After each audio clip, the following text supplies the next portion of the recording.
Hello everyone, welcome again in your YouTube channel Kiran learners academy. हम कर रहे थे दोस्तों टेट विद्यालय पुस्तकालय अध्यक्ष लाइब्रेरियन। इस एग्जाम के लिए ये परीक्षा होती है ऑनलाइन। इसके लिए हम कर रहे थे मोस्ट इम्पोर्टेंट प्रैक्टिस सेट, जो कह सकते हैं आपके एग्जाम के ऊपर बिल्कुल ही बेस है, आधारित है। वो सारे के सारे क्वेश्चन हम सोल्व कर रहे थे। अभी सेट नंबर 1 का हमने किए थे, पार्ट 2 कवर कर लिए थे। अभी इस वीडियो में करेंगे इसका पार्ट 3 क्वेश्चन नंबर 51 से लेके 75 तक। हर सेट में टोटल 150 क्वेश्चन होते हैं। जैसे आपको पता होगा, अगर आप नए स्टूडेंट हो, मैं आपको बताना चाहूंगा, इसमें टोटल 150 क्वेश्चन होते हैं एक सेट में। इसको 6 पार्ट में कवर करते हैं। अभी स्टार्ट करेंगे, इसका एमसीक्यू प्रैक्टिस रहेगी इसमें। और इसका ये है पार्ट नंबर 3, सेट नंबर 1 का। Question number 51। पुस्तकालय और सूचना पेशेवर विभिन्न संगठनों में काम करते हैं जिनमें शामिल है। तो इनमें शामिल होता है दोस्तों, जिन पे ये काम करते हैं, सूचना पेशेवर। शैक्षणिक पुस्तकालय, विशेष पुस्तकालय और सार्वजनिक पुस्तकालय। ठीक है, मॉड्यूलर पुस्तकालय इसमें नहीं आएगा। Right answer of option 4, 1, 2, 4। Question number 52। निम्न में से कौन से सार्वजनिक पुस्तकालयों में संसाधन साझा करने के सबसे प्रासंगिक कारण है? सार्वजनिक का मतलब दोस्तों जो सबके लिए है, ठीक है, जो सबके लिए है। तो इसमें ये बताना है साझा करने के सबसे प्रासंगिक कारण है, जो वो आपको बताना है। पहला कहता है दुर्लभ और विशिष्ट दस्तावेजों के लिए उपयोगकर्ताओं की मांग। दोस्तों अपने आप में स्टेटमेंट करेक्ट है। स्थान और वित्तीय प्रचुरता, ये इसमें नहीं आएगा। हमें बताने हैं सबसे प्रासंगिक कारण। सबसे प्रासंगिक, और ये हो सकता है option third, sorry statement third, विषयों का विघटन और संलयन तथा नए विषयों और विषय विशेषज्ञता का निर्माण।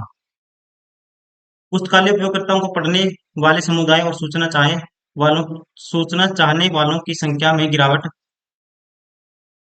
ये भी इसमें नहीं आएगा प्रासंगिक कांड में। उपयोगकर्ताओं समूहों की विविध और व्यापक श्रेणी और उनकी सूचना आवश्यकताएं, ये भी इसमें इंक्लूड होगा। तीनों स्टेटमेंट आपको याद करनी है। ये क्या है? सार्वजनिक पुस्तकालय में संसाधन साझा करने के प्रासंगिक कारण है। राइट आंसर होगा ऑप्शन 4। Question number 53। पुस्तकालय उपयोगकर्ताओं को उनकी सूचना संबंधी आवश्यकताओं को पूरा करने में मदद करने के लिए कई प्रकार की सेवाएं प्रदान करते हैं। इनमें से कौन सी सेवाएं इन सेवाओं में शामिल नहीं है? तो दोस्तों ध्यान रखेंगे आप, पुस्तकालय का प्रमुख सूचनात्मक योगदान उपयुक्त विधियों से सूचनाप्रद सामग्री का संग्रहण करना होता है। ठीक है, स्टोरेशन होता है, इनका स्टोरेज होता है इन सारी इंफॉर्मेशन का। और इसमें कौन सा नहीं आएगा? इंटरनेट तक पहुंच शामिल होगा, पुस्तक उधार शामिल होगा, मुद्रण सेवाएं आएंगी। लेकिन स्वास्थ्य सलाह दोस्तों, ये इसमें इंक्लूड नहीं होगा। ठीक है, ये सेवाएं है जो स्वास्थ्य सेवाएं, इन सेवाओं में शामिल नहीं है। Right answer option second. Question number 54। Ranganathan ने कितने नियम बनाए? दोस्तों ध्यान रखेंगे, रंगनाथन ने 1924 में ई लाइब्रेरी साइंस के 5 नियमों की कल्पना की थी। तो राइट आंसर होगा इसका ऑप्शन फर्स्ट, 5। कब? 1924 में। किसने? रंगनाथन ने। ये भी आपको बताना चाहिए। Question number 55। निम्नलिखित में से कौन सा कथन गलत है? गलत बताना है कौन सा है आपको। व्यापक और वैश्विक नेटवर्किंग के साथ इलेक्ट्रॉनिक प्रकाशन प्रौद्योगिकियों ने हाइब्रिड डिजिटल और आभासी पुस्तकालयों के विकास को जन्म दिया है। अपने आप में स्टेटमेंट करेक्ट है। पुस्तकालयों और सूचना केंद्रों में ऑडियो तकनीक का उपयोग किया जा सकता है। दोस्तों ये भी ठीक है, प्रोजेक्टर का ऑडियो तकनीक का उपयोग किया जा सकता है। पुस्तकालयों और सूचना केंद्रों में एआई तकनीक का उपयोग नहीं किया जा सकता। दोस्तों ये स्टेटमेंट क्या है? इलॉजिकल है। ठीक है, हम नहीं कह सकते कि एआई का यूज नहीं किया जा सकता। एआई तकनीक का आजकल क्या है, यूज बढ़ता जा रहा है। ठीक है, तो ये गलत है अपने आप में। इंटरनेट को एक आभासी पुस्तकालय के रूप में माना जाता है। यहाँ की दुनिया के सूचना संसाधन ग्राहकों के लिए उपयोग के लिए एकत्र किए जाते हैं। ये भी ठीक है। तो गलत बताना था कौन सा? Option third. Question number 56। निम्नलिखित में से कौन सा पुस्तकालय स्वचालन के मुख्य लाभों में से एक नहीं है? कौन सा है दोस्तों पुस्तकालय स्वचालन के मुख्य लाभों में से जो एक नहीं है? ये आपको बताना है। पुस्तकालय कार्यों की बेहतर दक्षता और प्रभावशीलता। दोस्तों ये क्या है कि पुस्तकालय स्वचालन के मुख्य लाभों में से एक है। ठीक है, पुस्तकालयों के बीच सहयोग और संसाधन साझा करने में कमी। दोस्तों ये क्या है? ये स्वचालन का एक लाभ नहीं है। ठीक है, ये गलत है। बाकी पुस्तकालय उपयोगकर्ताओं को बेहतर सेवाएं, पुस्तकालय सामग्री की सुरक्षा और संरक्षण में वृद्धि, ये सारे लाभ हैं। Right answer option second. Question number 57। Dash data तत्वों का एक सरल सेट है जिसका उपयोग वेब जैसे वितरित नेटवर्क पर सूचना संसाधनों की एक विस्तृत श्रृंखला की खोज और खोज का समर्थन करना है। तो यहाँ पे दोस्तों ये है, राइट आंसर होगा इसका ऑप्शन फर्स्ट इसे बोलते हैं Dublin core. Dublin core data तत्वों का एक क्या है दोस्तों, सरल सेट है जिसका उद्देश्य है वेब जैसे वितरित नेटवर्क पर सूचना संसाधनों की एक विस्तृत श्रृंखला की खोज और खोज का समर्थन करना है। Right answer option first. Question number 58, निम्नलिखित में से कौन लाइब्रेरी ऑटोमेशन के सामान्य घटकों में शामिल नहीं है।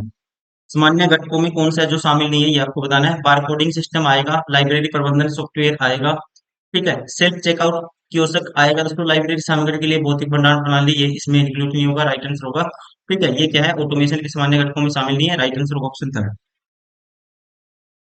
क्वेश्चन नंबर 59, निम्नलिखित में से कौन बाइंडिंग का एक प्रकार नहीं है दोस्तों, कौन सा है तो बाइंडिंग का प्रकार नहीं है।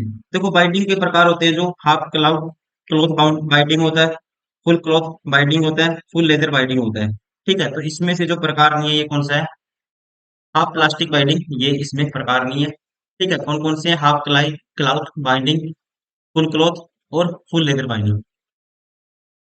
क्वेश्चन नंबर 60, डबलिंग कोर के संबंध में निम्नलिखित में से कौन सा कथन सही नहीं है, जैसे हमने पीछे क्वेश्चन किया था दोस्तों, ठीक है। Doubling code digital library code catalogue बनाने की एक पहल है, और इसमें कौन सा सही नहीं है ये आपको बताना है। इसे हार्ड बाउंड दस्तावेजों का वर्णन करने के लिए सरल और संक्षिप्त बनाने के लिए विकसित किया गया था। पहली स्टेटमेंट दोस्तों गलत है। इसका उपयोग व्यापक रूप से डिजिटल सामग्रियों जैसे कि वेब पेज, छवि, ध्वनि, पाठ और वीडियो जैसे समग्र मीडिया का वर्णन करने के लिए किया जाता है। पहली स्टेटमेंट क्या है, गलत है।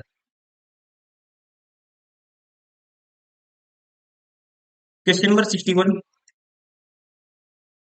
निम्नलिखित में से कौन सी व्यवस्था सही नहीं है, कौन सी व्यवस्था है दोस्तों जो सही नहीं है। ये सारी की सारी क्या है दोस्तों, सेल्फ व्यवस्था बोलते हैं इनको, और इसमें से सही कौन सी नहीं होगी आपको बताना है। ड्रम सेल व्यवस्था पहले गलत हो गया, ठीक है, ध्यान रखेंगे। ड्रम सेल व्यवस्था दोस्तों कोई भी मानक या मान्यता प्राप्त सेल व्यवस्था का प्रकार नहीं है पुस्तकालय के अंदर, ये गलत है। बाकी रिबन सेल्फ व्यवस्था, वर्गीकृत सेल्फ व्यवस्था, ब्लॉक सेल्फ व्यवस्था, ये सारे के सारे क्या है, करेक्ट होंगे, ठीक है। ध्यान रखेंगे दोस्तों, सेल्फ व्यवस्था का सही तरीका है किताबों को सेल्फ के किनारे रीढ़ की हड्डी के साथ रखना। इससे किताबों की पंक्तियां साफ सुथरी और एक समान दिखती है, ठीक है। तो इसे ही बोलते हैं सेल्फ व्यवस्था करना, मतलब कि पुस्तकालय के अंदर। तो यहाँ पे right answer option first. Question number 62, समाचार पत्र आमतौर पर अपेक्षाकृत डैश कागज पर मुद्रित होते हैं जिसे न्यूज प्रिंट के रूप में जाना जाता है। तो यहाँ पे इसका राइट आंसर होगा दोस्तों ऑप्शन फर्स्ट, हल्का। समाचार पत्र आमतौर पर अपेक्षाकृत हल्के कागज पर मुद्रित होते हैं जिसे न्यूज प्रिंट के रूप में भी जाना जाता है।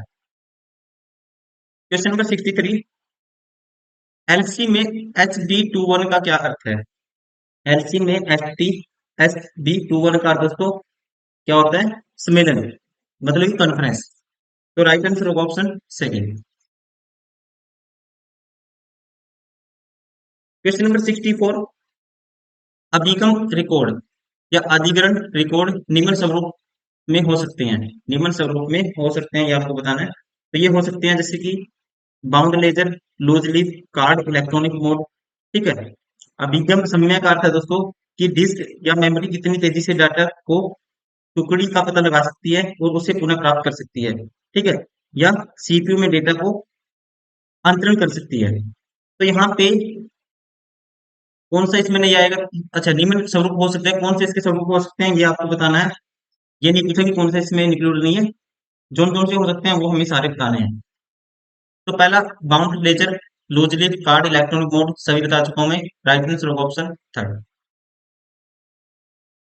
क्वेश्चन नंबर 65, निम्नलिखित में से कौन इलेक्ट्रॉनिक सामग्री की श्रेणी में नहीं आता है। कौन सा है जो इलेक्ट्रॉनिक श्रेणी में नहीं आएगा, इलेक्ट्रॉनिक सामग्री की श्रेणी में नहीं आएगा।